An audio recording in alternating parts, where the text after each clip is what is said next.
All right, class, this is day 8, your final day of strategies for ACTs, because you all have ACT next week. Virtual students, you have one final one tomorrow. So let's get through this material. So today we're looking at this diagram right here. Is it 14 interim 1, question 14 interim 1. And we've all seen this material several times, but each time they come up with a different way to ask a question. So let's look at our material. First of all, it says, consider a 1 centimeter cube sample of pentane and a 1 centimeter cube sample of octane, both at 20 degrees Celsius and 1 atmosphere of pressure. Based on table 1, will the sample of pentane or octane have the greater mass? All right, so let's look at it. So what do you think? So we're looking at pentane and we're looking at octane. What do you think? I believe it's octane. What do you think? I think octane. You think it's octane? Why? Octane because what? So pentane has how many carbons?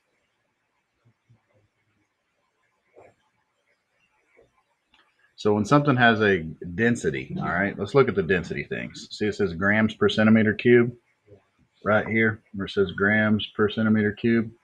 So what is the definition of density, first of all? So it's how. So it has to do the original density. Here's how the original density was discovered. There was a scientist who noticed that when he got into a bathtub of water, that when he got in, the water raised up in levels. You ever got in a bathtub and the water raises up? So the heavier you are, the more water that gets raised up. That makes sense? So your mass in a given amount of liquid volume, of liquid, raises that density level up. Okay? So you drop something like an ice cube or several ice cubes in a cup, the water level raises to the top. So something with more mass would have a greater density, right? So which one of those has a greater density? Octane. All right, so let's look at it. And it says octane because it's more dense than pentane, or octane because it's less dense than pentane? All right, let's pick it.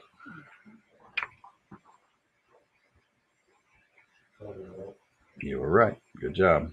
Another way you could have looked at that too, guys, is let's look at pentane. It has 5 carbons and it has 12 hydrogens.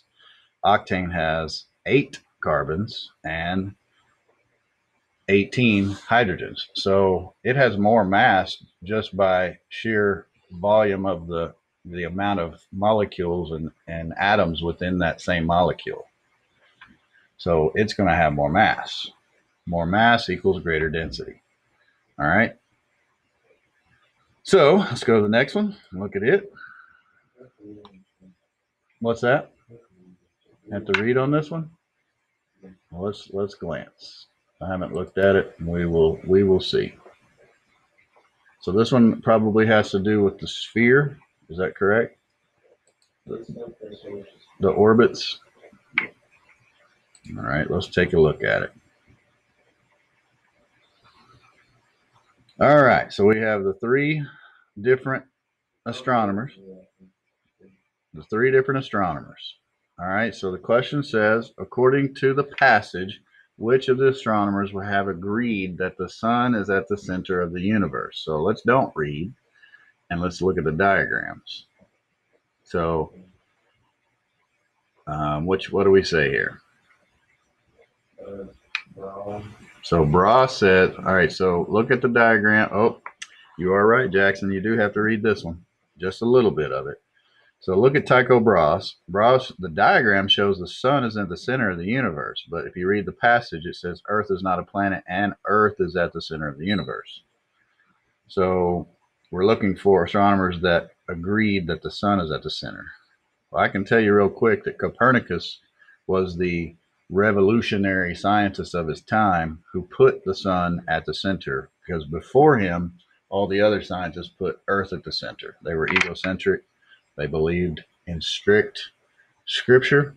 And since the church made all the decisions about what science was being published at the time, when Copernicus come along and Galileo came along, they were actually persecuted because of their understandings of the heavenly bodies. Okay, when I say heavenly bodies, I mean our solar system and its planets. Okay, so Copernicus says the sun is at the center. The diagram does show that, and let's look and see what Ptolemy says. What is he? The very first part of the sentence says Earth is at the center. So, according to the question, which astronomer would have agreed that the sun is at the center of the universe? Copernicus only. All right, let's go to the next one. So we didn't have to read much on that one, but if you would have just gone off of Tycho Brahe's diagram, you would have picked him. But let's see. Yep, Copernicus and Brahe. So they did give you an option. See that? To get it wrong. All right, so this one here does have to say, it has to do with the circular motions of all the planets. So let's take a look at it. Two people have already attempted it. Who's that? You already answered it, Jackson? I got you. All right, we got our three same scientists and their crazy ways of thinking. Let's read the questions. It says 1781, William Herschel discovered a new planet, which was later named Uranus. According to Ptolemy's interpretation, the motion of Uranus would be best described by which of the following statements? So you said Uranus moves on a circular path around the sun. Uranus moves on a circular path around the stars. Uranus moves on the surface of its own transparent sphere around the sun, or Uranus moves on the surface of its own transparent sphere around the Earth. So let's look at Ptolemy, which is the top one. So Ptolemy, this is our first real reading. Earth is at the center of the universe, and Earth does not move or rotate. The moon and the sun and the planets move around the Earth, each on a surface of its own transparent sphere that surrounds Earth. The stars are a fixed position on the surface on their own transparent sphere beyond Saturn, the most distant planet then known. So if we found Uranus, what would it be doing?